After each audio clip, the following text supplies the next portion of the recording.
Яңалыклар чыгарылышы үз ишini башлап җибәрә. Студияда Лилия Гатина Олгатова кайбер темалар турында кыскача. Урманнан чакырылмаган кунаклар Чаллы халкына ешрак йөри башлады. Кыргый хайваннар белән очрашу нәрсәгә китерергә мөмкин. Көтелгән һәм кирәкле Чаллыда энергетик мәдәният йорты тукталышында җир асты кичүен капиталь ремонтлау дәвам итә. Шәриф җилкән астында көймә татар авылы Фат Закиров кул астындагы материаллардан күз яуларлык әйберләр ясый һәм булар барысы да үз куллары белән. Урманнан чакырылмаган кунаклар Чаллы халкына ешрак йөри башлады. Күптән түгел чаллылар шәһәр буйлап пышы йөгереп йөрүен күзәтте. Чаллы янындагы шәхси йортлар территориясенә төлкеләр килә. Кыргый хайваннар белән очрашу нәрсәгә китерергә мөмкин? Бу сорауга җавапны безнең сюжетта сөйләрбез. Кыргый төлкеләр ешрак торак пунктларда күренә, аларны шәхси участоклардагы кыймаларда туктатмый. Эколог әйтүенчә, хайваннар ишекләр яки тәрәзәләр аша өйгә дә керә ала. Бу урман җәнлекләренең куркыныч сизмәгәнлеге белән бәйле. Кеше йортына аларны йорт тавыклары, куяннар, кечкенә этләр һәм мәчеләр җәлеп итә. Кемдер аларны ашата да. Кыргый төлке корбаны булмас өчен берничә куркынычсызлык чарасын күрергә кирәк. Для этого нельзя оставлять пищевые отходы, ни в коем случае, ни в каком виде. Плотно закрывать мусорные баки, контейнеры, в которые мусор хранится. Забор должен быть плотный, без дырок, без проемов. Некоторые любители садовых участков устанавливали фонари с детектором движения. Кыргый төлкеләр күп авыруларны йөртүче булып тора, аларның тешләве кешене үлемгә китерә ала. Прежде всего, потому что можно заразиться бешенством и столбняком. Первая помощь, она заключается в том, чтобы промыть рану с мылом, обильно все почистить и наложить стерильную повязку, после чего нужно обязательно обратиться за медицинской помощью. Тикшергәндә табиб пациентны дәвалауны мәҗбүри рәвештә билгели. Бу антибактериаль терапия, шулай ук котыру авыруына каршы прививка. Медицина ярдәменнән баш тарту хәтта үлемгә китерергә мөмкин. Айзилә Шаймөхәммәтова, Христина Балабанова, Сергей Вильданов, Яңалыклар.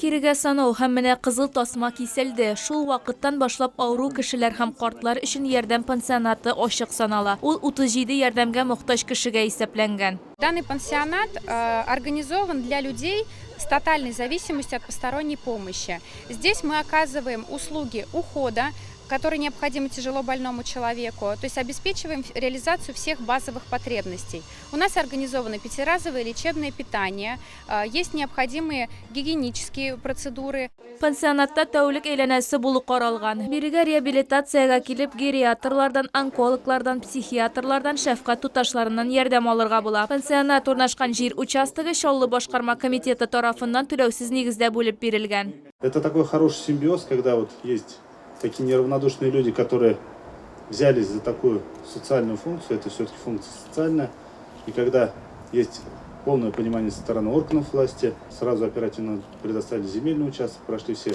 необходимые процедуры, которые требуются по закону для того, чтобы это сделать. Пансионат беренче кунакларны кабул итте инде. Халыкның аз хәрәкәтләнүче катламнары өчен биредә уңайлы мөхит булдырылган. Бинада автомат янгын сигнализациясе, видео күзәтү системалары урнаштырылган. Киләчәктә авыру кешеләр өчен пансионатның тагын бер корпусын төзү планы бар. Айзилә Шаймөхәммәтова, Эльмира Гайнетдинова, Руслан Бакиров, Яңалыклар.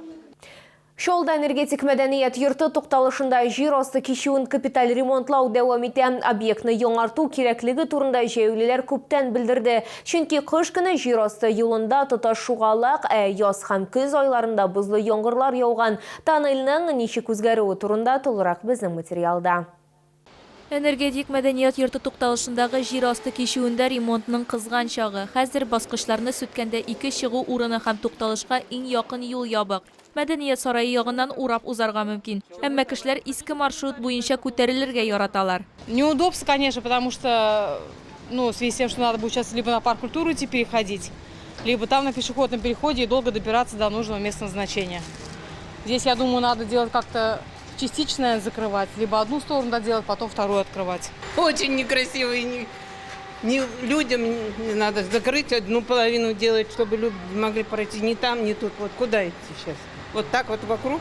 Эшчеләр чаллылардан вакытлыча уңайсызлыкларга түзем булуларын сорый, әмма соңрак алар эшчеләрнең тырышлыкларын бәяли алачак. Жер асты кешеуін капиталь ремонтлау барышында гидроизоляция, түшәмнәрне һәм стеналарны штукатурлау, буяу һәм башка күп эшләр башкарылачак. Сейчас там идет демонтаж лестниц. Будут установлены в последующем новые монолитные лестницы. Также будет улучшена гидроизоляция. ДК энергетик тукталышындагы жер асты кешеуеннән тыш төзүчеләр райисполкомда, йорт төзүчеләрдә, глобуста һәм джумбада да объектларны яңарталар. Айзилә Шаймөхәммәтова, Яна Вальду, Ленар Султанов, яңалыклар. Әгәр сезне берәр проблема борчыса, яки шатлыклы хәбәр җиткерәсегез килсә, безнең WhatsApp хезмәтенә мөрәҗәгать итегез, фотосурәтләрегезне һәм видеоларыгызны 8939 311 31 31 телефоны буенча көтеп калабыз.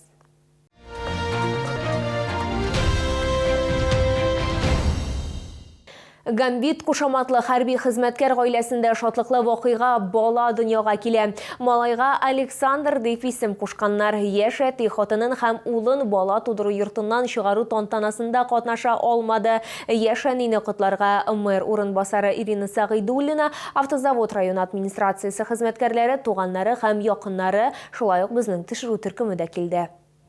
Сабый җәйнең соңгы көнендә дөньяга килә. Малайга Александр исеме кушканнар. Бу кешеләрне яклаучы дигәнне аңлата. Яшь әни улының әтисе кебек көчле, кыю булачагына өметләнә. Ир кеше хатыны һәм баласын чыгару тантанасында катнаша алмады. Ул алгы сызыкта. Ләкин якыннарын ул СМС аша котлады. Сугышчының хатыны әйтүенчә, ул аларның гаиләсе тагын бер кешегә артуга шат. Это самый, наверное, один из запоминающихся дней в моей жизни, в жизни нашей семьи, которая стало уже на одного человека больше.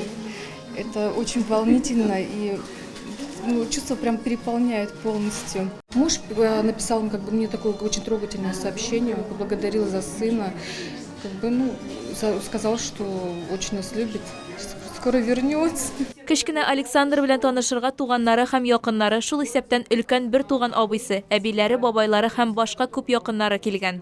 Шатбыз, Аллаға шükür. Исән сау таза булып үссен, Алла берсә, поможем инде үстерергә, ярдәм итербез, Алла берсә баланы. Ждали его, конечно. Мы думали, дочка будет. А вышел опять сын. Будем талить его, добиваться. Ну ладно, а как иначе? Жизнь идет, все меняется. Да, радость. Родился внук. Ә хәзер гаилә хәрби хезмәткәрнең кайтуын түземсезлек белән көтә. Хәзер инде аның бер түгел, ә ике улы бар. Алар аны сагынып көтә. Айзилә Шаймөхәммәтова, Эльмира Ганетдинова, Артем Колесов, яңалыклар. Кыл Шәриф, җилкән астында киме, татар авылы буларның барысында Чаллалы Фуат Закиров кул астындагы материаллардан үз куллары белән ясый. Бардык әйберләр дә татар мәдәниятенә багышланган. Нәкъ менә ул Чаллы халкын иҗатка рухландыра. Талантлы останың эшләрен безнең тикшерү төркеме дә бәяләде.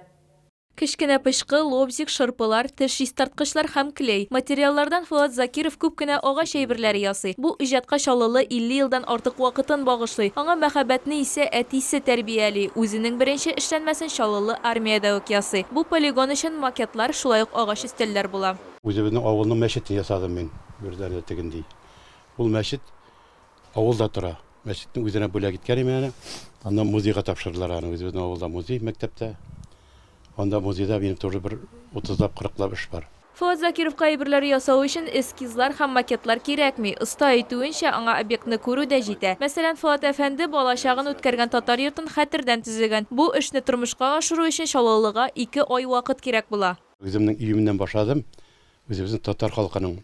Менә минем Геста Краевский музейда үзебезнең татарский бар безнең двор. Мин ясап бирдем анда уфаллар балары 2 мәртәбә бәләкәйләтеп инде бундый. Бундыйларын түгел, зурларны, зурракларны. Аннан ясап анда умарта ялары, кыюлар, анда җил тегермәннәре. Нәрсә кирәк шулар ясап. Якын арада Фуат Закиров Җәмигъ мәчетенең агач күчермәсен ясарга ниятли. Айзилә Шаймөхәммәтова, Христина Балабанова, Сергей Вильданов, яңалыклар. Бу сезгә җиткерәсе соңгы мәгълүматыбыз иде. Мин Лилия Гатина, сезнең белән саумылашам. Исән-имин булыгыз.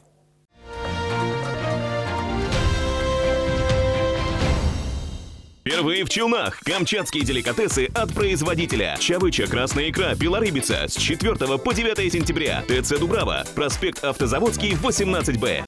Саша, конкурс! Я сделаю межпланетный беспилотный крейсер, вот что мне нужно. Порой очень быстро нужно что-то такое. В любой непонятной ситуации заходите на Казань-Экспресс. Мама, завтра в поход, мне нужно все. Казань-Экспресс. Выгодные покупки быстрее, чем за сутки. Спешите в магазины «Сибиряк». Только в сентябре скидка 30% на все куртки и пуховики до 74 размера. Проспект Мира, 12А, остановка Медгородок. Продсклад «Победа». Чай «Черный чайный век» 100 пакетиков 122 рубля. Колбаски «Охотские премиум» 250 грамм 85,90.